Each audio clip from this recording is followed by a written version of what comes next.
첫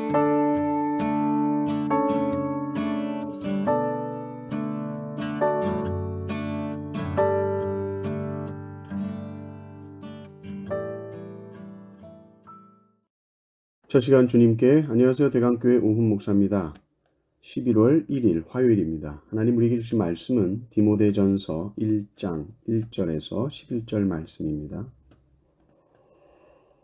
우리 구주 하나님과 우리의 소망이신 그리스도 예수의 명령을 따라 그리스도 예수의 사도된 바울은 믿음 안에서 참 아들된 디모데에게 편지하노니 하나님 아버지와 그리스도 예수 우리 주께로부터 은혜와 긍휼과 평강이 내게 있을지어다.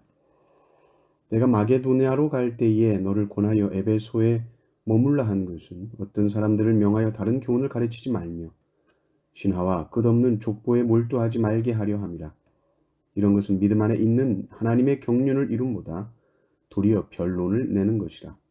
이 교훈의 목적은 청결한 마음과 선한 양심과 거짓이 없는 믿음에서 나오는 사랑이거늘 사람들이 이에서 벗어나 헛된 말에 빠져 율법의 선생이 되려 하나 자기가 말하는 것이나 자기가 확증하는 것도 깨닫지 못하는도다. 그러나 율법은 사람이 그것을 적법하게만 쓰면 선한 것임을 우리는 아노라.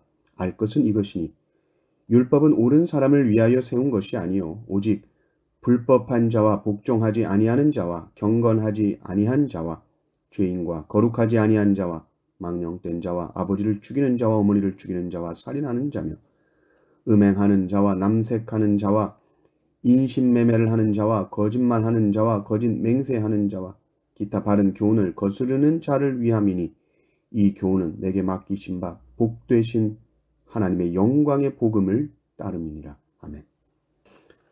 디모데전서 또 후서 디도서 이렇게 목회 서신이라고 부릅니다. 목회자인 디모데에게 바울이 보내는 편지이죠.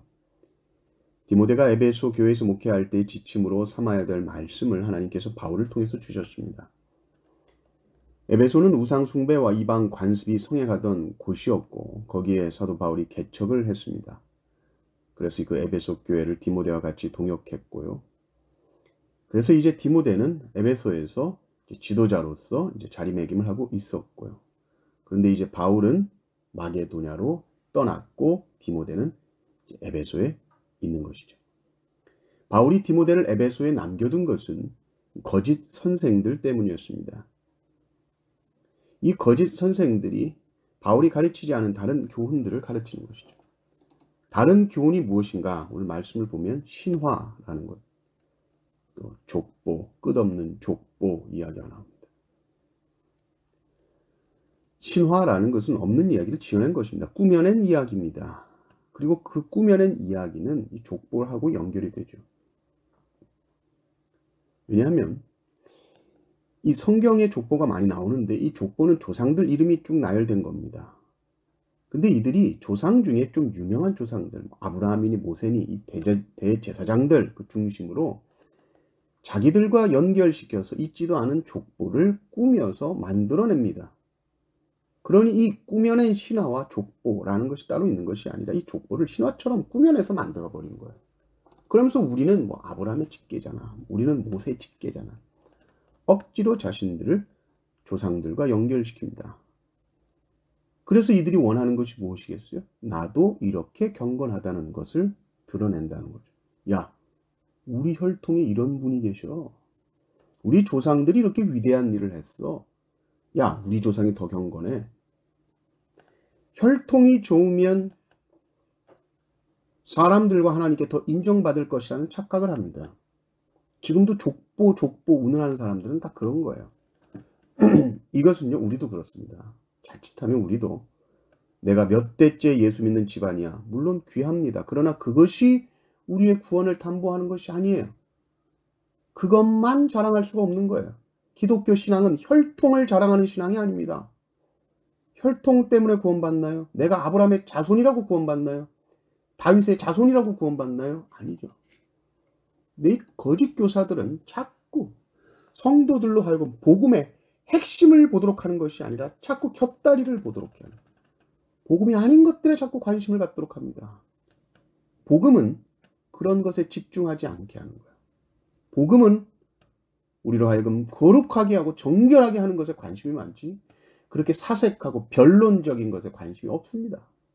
5절을 보십시오. 이 교훈의 목적은 청결한 마음과 선한 양심과 거짓이 없는 믿음에서 나오는 사랑이거늘. 거짓 교사들은 쓸데없는 것에 관심을 갖게 하고 결국 자기를 드러내려고 하고요. 자기 의를 돋보이려고 하고요. 율법이라는 것을 이용해서 자기를 드러내는 겁니다. 야, 내가 이렇게 율법 지키잖아. 내가 이렇게 살았잖아. 내가 이것도 하고 저것도 했잖아. 예수 그리스도의 십자가가 드러나는 것이 아니라 자기가 드러나는 신앙생활은 옳지 않습니다. 바울이 뭐라고 그러죠? 율법, 그래, 율법 원래 좋은 거야. 선한 거야, 적법하겠으면. 그러나 율법이라는 것이 뭐냐? 그것은 의로운 사람을 위해서 있는 것이 아니다. 율법은 옳은 사람을 위해 세운 것이 아니요. 그것은 불법한 자를 위해 세운 것이다. 불의한 자를 위해 세운 것이 율법이야. 여러분, 법이라는 것이 원래 그렇습니다. 교통 법규를 뭐 다 잘 지키면 법이 무슨 필요가 있겠어요? 법을 안 지키는 사람들 때문에 필요한 겁니다. 법을 잘 지키는 사람에게는 법이라는 것이 별 영향력을 행사하지 않습니다. 그런데 이 사회 안에서의 사회 구성원들에게 엄청난 해악을 끼치면서도 전혀 양심의 가책을 느끼지 못하는 자들, 이들은 법으로 심판해야 되는 것이죠. 정죄해야 하는 것이죠. 고발함으로써 범죄를 억제하는 것이죠. 그것이 법입니다. 그래서 율법이라는 것은 죄를 드러내는 역할을 하는 것이죠.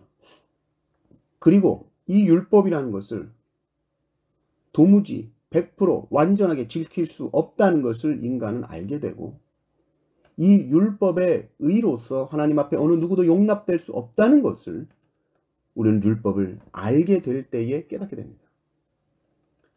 그런데 거짓 선생들은 꾸며낸 신화, 족보들을 끼워 맞추고 자신들의 경건함과 거룩함을 드러내려는 수단으로 그렇게 율법을 사용하면서 자신이 율법의 선생처럼 행세를 하고 있으니 바울이 철저하게 경계한 것입니다. 우리도 신앙생활하면서 착각하면 안 됩니다. 족보 따지지 마십시오. 신화와 족보 따지는 것은 거짓 선생과 같은 행동입니다. 신앙이 계대를 이어서 전수되는 것은 너무 귀한 일이지만 그것이 우리의 구원을 보증하고 담보하지 않으며 우리의 자랑거리가 될 수 없습니다. 우리의 구원은 오직 하나님의 은혜요, 오직 예수 그리스도의 십자가 보혈의 공로인 줄을 믿습니다. 율법이 의로운 자가 아니라 불의한 자에게 주어졌다고 했을 때 이 말은 결국 율법이 모든 인간에게 주어진 것이기 때문에 모든 인간은 불의한 자라는 말입니다.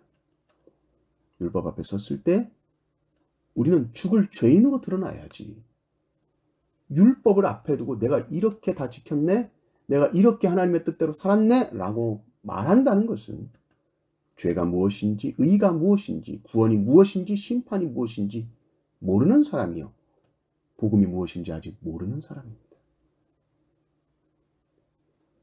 복음 앞에서 모든 인간의 의로움은 다 사라지는 겁니다. 십자가만이 보이는 거예요. 내가 하던 그 입은 다물어지는 거예요. 거짓 교사가 어디 있습니까? 멀리 있지 않습니다. 거짓 교사는 우리 안에 있습니다. 항상 내 안에 있는 거짓 교사와 싸우십시오. 거짓 교사는 자기 의를 드러내려고 하고 율법의 의로서 온전하게 될 수 있다라고 가르칩니다. 거짓 교사와 싸우십시오. 그리고 오직 십자가만 높이 드시기를 바랍니다. 신앙생활을 하면 할수록 내 의가 드러나는 것이 아니라 더 겸손하여지고 더 낮아지고 지체들 앞에서 우리가 더욱 고개를 숙일 수 있는 성도님들 되시기를 주님의 이름으로 축원합니다. 아멘.